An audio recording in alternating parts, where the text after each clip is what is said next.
Welcome to new blog. आज हामी सर्लाही जिल्लाको हाट बजार हरिवनमा आइपुगेका छौँ। म बेनिसा विनोद घुम्नलाई हामी यहाँ आएका छौँ। यहाँ चाहिँ बेनिसालाई केही झोला मन परेको जस्तो छ, सामान मन परेको जस्तो छ। ल मन परेछ भने लिन लि। मन पर्यो? मन परेछ? मन पर्नु राम्रो फर्केर आउने यही बाटो।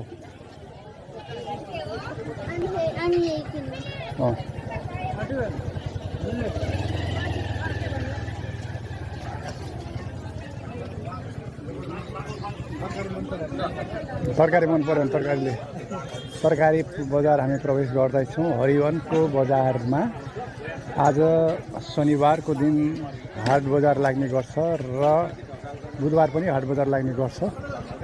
त्यसैगरी हामी आज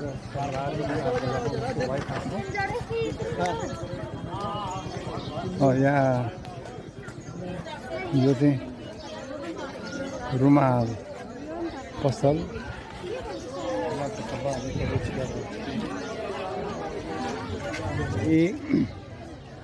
पहिलो पटक हरिवन बजार देखाउँदैछु।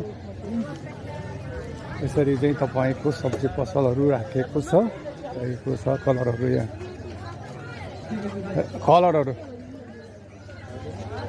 यो सगन राख्ने ठाउँ होइन? माटोको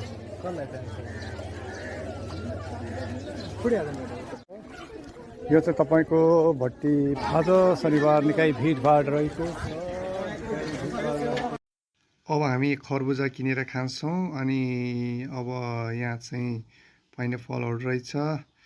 बेनिसाले अर्डर दिइसकेको छ र विनोद ओकीले पनि अर्डर दिइसकेको रहेछ। यहाँ चिनेको मान्छे जस्तो छ है। यो चिनेको मान्छे पहिलाको हाम्रो बुहारी होइन र डक्टरको श्रीमती जस्तै देखिन्छ त हो। राम्रो हिँड त।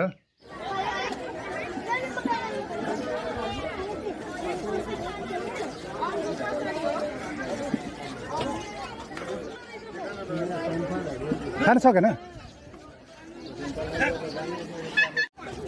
कति रुपियाँ हो? अमिलो हुन्छ। अब वाटरमेलन चाहिँ ठिकै हुन्छ। 20 रुपियाँ।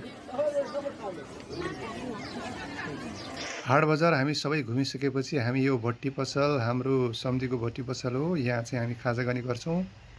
यहाँ चाहिँ मासु खसीको। अब आज यसको अन्तिम दिन रहेछ। रस त ल स्टार्ट गर अब।